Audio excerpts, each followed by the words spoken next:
बाद सबसे पहले मैं भारत के संविधान निर्माता डॉक्टर B.R. अम्बेडकर साहब को नमन करता हूं। आप सभी दोनों दलों के लोग महामहिम राज्यपाल के अभिभाषण को जब पहले दिन यहां पढ़ने का मौका मिलता है, उस दिन ये सरकार के लोग उनके मुख से अपनी सरकार की योजनाओं के बारे में, और ज्यादातर अगर अभिभाषण को हम पढ़ते हैं तो उसको देखने को मिलता है पिछली सरकारों को कोसने का लिखा जाता है। माननीय सभापति महोदय, सबसे बड़ी गंभीर बात यह है कि पिछले 30-40 वर्ष से राजस्थान की जनता कभी इधर वालों को, कभी इधर वालों को, इधर वाले इनके भ्रष्टाचार का आरोप लगाते हैं, इधर वाले इनके भ्रष्टाचार के आरोप लगाते हैं, लेकिन सत्ता में आने के बाद ये भी इनके खिलाफ कार्रवाई नहीं करते, ये सत्ता में आने के बाद इनके खिलाफ कोई कार्रवाई नहीं करते, जनता को बेवकूफ बनाने का काम करते हैं। इसलिए मैं माननीय सभापति महोदय, महामहिम राज्यपाल महोदय के अभिभाषण के पैरा नंबर 20 के पेज नंबर 6 पर इस सरकार ने लिखा है, ऐसी कोई चीज नहीं छोड़ी जिसकी गारंटी सरकार ने नहीं दी हो। उन्होंने लिखा, हम हर चीज की गारंटी देंगे। हमारी सरकार हर गरीब को निःशुल्क अन्न की गारंटी, हर सिर को छत की गारंटी, हर घर को नल से जल की गारंटी, हर हाथ को काम की गारंटी, हर घर में बिजली की गारंटी, हर खेत में पानी की गारंटी, हर महिला को सुरक्षा की गारंटी और हर अपराधी को सजा की गारंटी।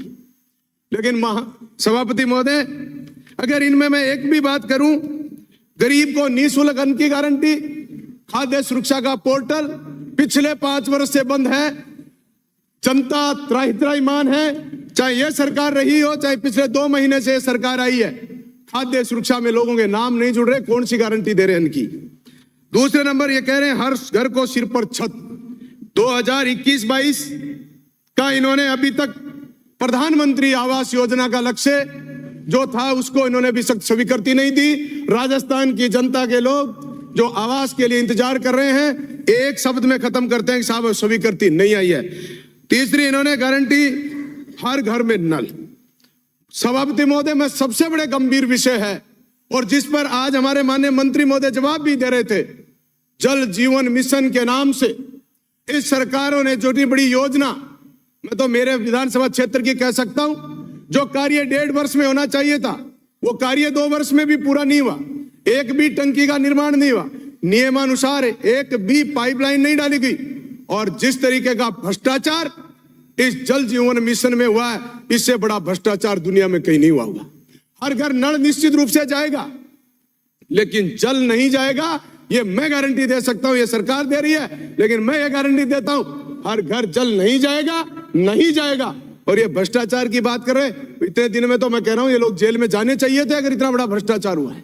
इसलिए माननीय सभापति महोदय, जिस तरीके की इन लोगों ने इसमें गारंटियां दी है, अगली गारंटी बिजली की गारंटी। अरे हर घर में बिजली की गारंटी तो छोड़ दो, इस राजस्थान की जनता को आप 6 घंटे भी बिजली नहीं दे पा रहे हो। हर बार इनमें मैं पढ़ता हूं, मैंने पिछली गवर्नमेंट में भी पढ़ा अभिभाषण में, कि बिजली की गारंटी जब दी जाती है सबसे पहले उसमें लिखा जाता है कि बिजली को ये पिछली गवर्नमेंट बड़े घाटे में ले गई। पिछली बार इनको 62,000 करोड़ कर्जा था, अब की बार बढ़कर और आगे चला गया। और ये घाटे की सरकार की बात नहीं सुनना चाहते। राजस्थान की जनता को बिजली की आवश्यकता है, ये सरकार की जिम्मेदारी है कि वह घाटे में चले, नफे में चले। ये सरकार से गणित के आंकड़े कोई मांगने नहीं आता। सरकार से बिजली चाहिए, वो जनता को मिलनी चाहिए। जो 6 घंटे वाली है वो 18 घंटे मिले।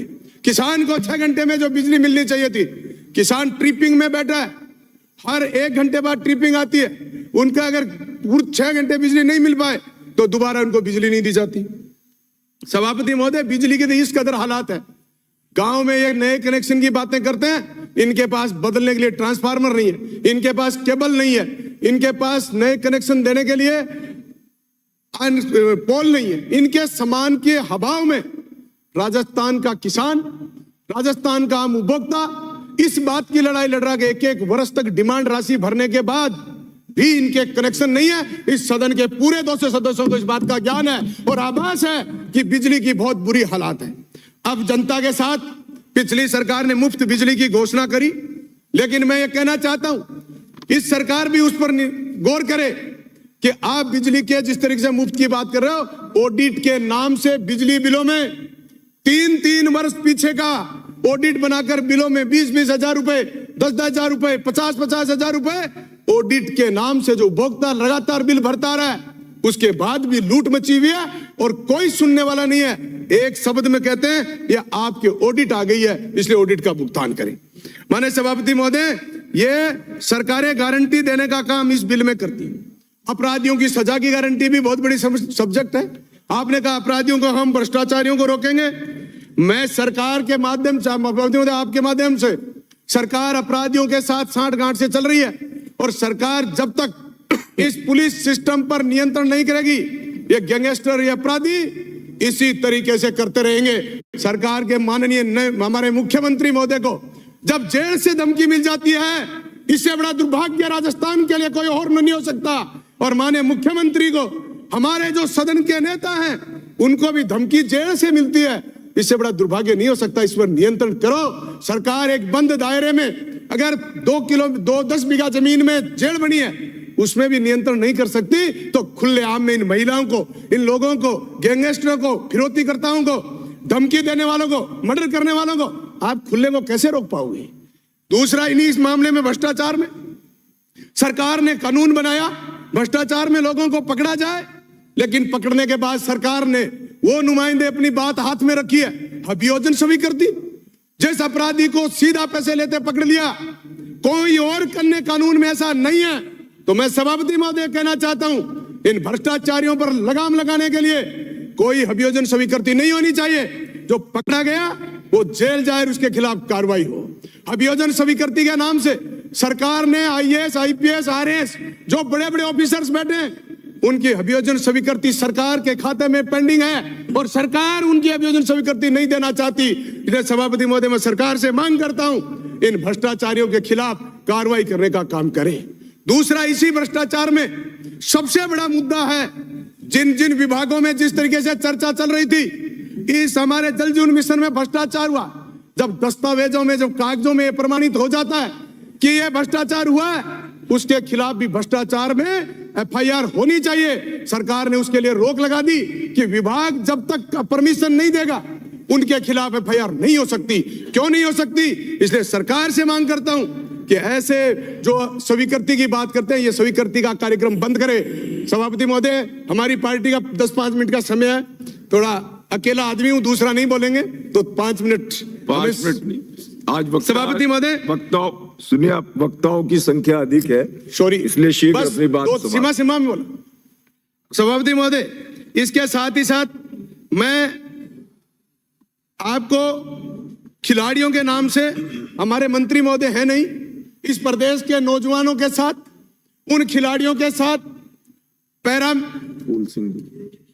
पैरा मेडल के जो खिलाड़ी हैं या सीधे मेडल जीतने वाले जो खिलाड़ी हैं, इन खिलाड़ियों के बारे में पिछली सरकार में हमारे जिला क्रीड़ा परिषद की अध्यक्ष महोदया खुद खिलाड़ी थी और उस खिलाड़ी ने खूब घोषणाएं करी कि हम बड़े बड़े खिलाड़ियों को मौका देंगे।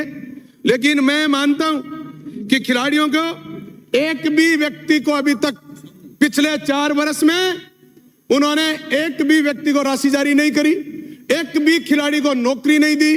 पैरामेडिकल के खिलाड़ियों का 25 करोड़ रुपए बकाया पड़ा है। इस हालात में अगर इस क्रीड़ा खेल के नौजवानों को, आप आज के हमारे अभिभाषण में लिखा है कि हम खिलाड़ियों को बहुत बड़ा, इनको सर नौकरी देंगे, इनको हम राशि देंगे।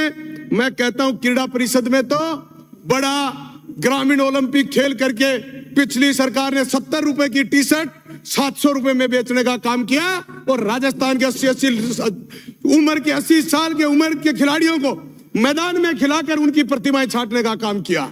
70 साल का बूढ़ा मैदान में खेलेगा और वह राजस्थान का, इस भारत देश में नाम रोशन करेगा। ऐसे खिलाड़ी से तरीके का लाभ देने का काम किया।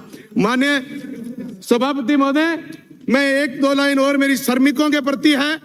श्रमिक जिस तरीके से उन्होंने कहा, श्रमिकों के लिए हम बहुत कुछ करेंगे। माननीय सभापति महोदय, श्रमिकों के लिए शुभ शक्ति योजना जो गरीब लोग को मिलती है पिछले 5 वर्ष से बंद पड़ी है। सभापति महोदय, छात्रवृत्ति नहीं मिली, श्रमिकों को मृत्यु 2-1 मिनट में मैं समाप्त करता हूं।